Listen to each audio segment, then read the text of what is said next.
श्रीमद् भागवत के नवम स्कंद के पंचम अध्याय के अनुसार राजा रघु के पौत्र एवं राजा अज के पुत्र दशरथ अपने पूर्व जन्म ब्राह्मण थे। इस ब्राह्मण का नियम था, मैं गांव के बाहर स्थित रणछोड़ के मंदिर में बिना 1000 तुलसी दल चढ़ाए भोजन नहीं करूंगा। जब यह ब्राह्मण 85 साल के हो गए तो उन्हें एक दिन बहुत तीव्र ज्वर आया, पर ज्वर आने पर भी इन्होंने सेवा नहीं तोड़ी। इससे ज्वर जल्दी ही ठीक हो गया। एक दिन नित्य की तरह प्रातःकाल सेवा पूजन के लिए मंदिर आए तो कहीं किसी के रोने की आवाज़ सुनाई दी। देखा तो एक पिशाचिनी रो रही थी। उसने ब्राह्मण से कहा, आप मेरा उद्धार कीजिए। ब्राह्मण दयालु थे। उन्होंने प्रतिदिन के नियमानुसार विष्णु सहस्त्र नाम पाठ के साथ तुलसी दल अर्पण करते हुए भगवान से प्रार्थना की कि हे प्रभु, मैं अपना सारा पुण्य अर्पण करता हूँ, आप इसका उद्धार करें। प्रभु प्रसन्न हुए। उन्होंने ब्राह्मण से कहा, अगले जन्म में तुम दशरथ होगे और यह पिशाचिनी कौशल्या देवी। मैं तुम्हारे घर राम रूप में आऊँगा। यही ब्राह्मण अगले जन्म में राजा दशरथ बने और पिशाचिनी उनकी ज्येष्ठ पत्नी कौशल्या।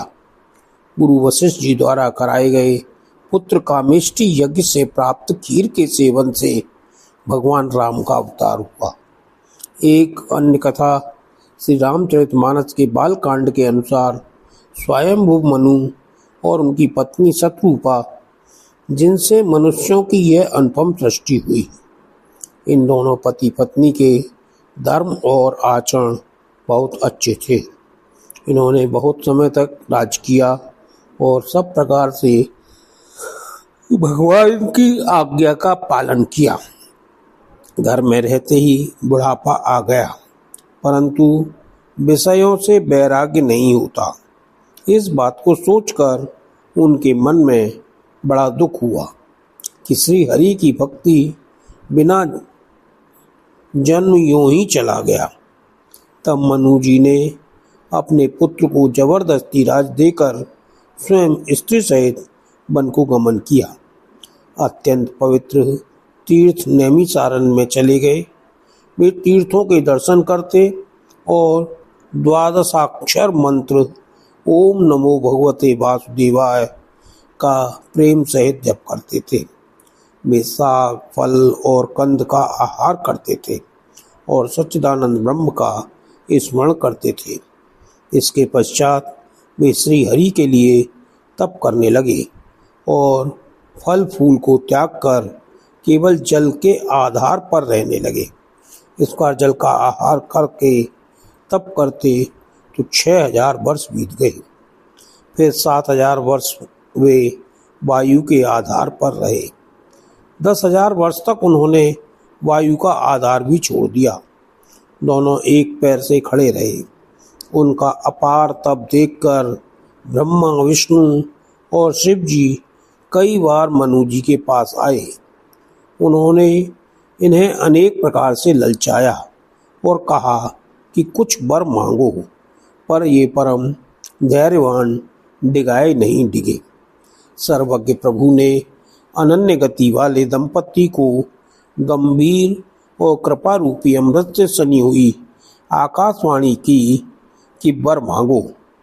मुर्दे को जिला देने वाली यह सुंदर वाणी कर्ण छिद्रों से होकर जब हृदय में आई, तब दोनों के शरीर ऐसे सुंदर और रस पुष्ट हो गए मानो अभी घर से आए हैं। कानों में अमृत के समान लगने वाले वचन सुनते ही उनका शरीर पुलकित और प्रफुल्लित हो गया। आनंद के अधिक बस में होने के कारण उन्हें अपने देह की सुध भूल गई। वे हाथों से भगवान की चरण पकड़कर भूमि पर गिर पड़े। फिर प्रभु ने उनसे वर मांगने को कहा। राजा ने कोमल वाणी से कहा, हे नाथ, आपके चरण कमलों को देखकर अब हमारी सभी मनोकामना पूर्ण हो गई है। राजा ने कहा, हे कृपा निधान, मैं आपके समान पुत्र चाहता हूँ। राजा की प्रीति देखकर और उनके अमूल्य वचन सुनकर भगवान बोले, ऐसा ही हो। हे राजन, मैं अपने समान दूसरा कहाँ जाकर खोजूं? अतः स्वयं ही आकर तुम्हारा पुत्र बनूंगा। शतरूपा को हाथ जोड़े खड़ा देखकर भगवान ने कहा, हे देवी, तुम्हारी जो इच्छा हो सो मांग लो। शतरूपा ने कहा, हे नाथ, चतुर राजा ने जो वर मांगा है कृपालु, वह मुझे बहुत ही अच्छा लगा। रानी की कोमल, गूढ़ और मनोहर श्रेष्ठ वाक्य रचना सुनकर भगवान बोले, तुम्हारे मन में जो कुछ इच्छा है वह सब मैंने तुमको दिया। तब मनु ने भगवान के चरणों की वंदना करके फिर कहा, हे प्रभु, मेरी एक विनती और है। आपके चरणों में मेरी वैसी ही प्रीति हो जैसी पुत्र के लिए पिता की होती है। जैसे मणि के बिना सांप और जल के बिना लक्ष्मी नहीं रह सकती, वैसे ही मेरा जीवन आपके बिना न रह सके। तब मनु ने भगवान के चरणों की वंदना करके फिर कहा, हे प्रभु, मेरी एक विनती और है। आपके चरणों में मेरी वैसी ही प्रीति हो जैसी पुत्र के लिए पिता की होती है। जैसे मणि के बिना सांप और जल के बिना मछली नहीं रह सकती, वैसे ही मेरा जीवन आपके बिना न रह सके। ऐसा वर मांगकर राजा भगवान के चरण पकड़े रह गए। तब भगवान ने कहा, कुछ काल बीत जाने पर तुम अवध के राजा होगे, तब मैं तुम्हारा पुत्र होऊंगा। अब तुम अमरावती में जाकर स्वर्ग के सभी सुख भोगो।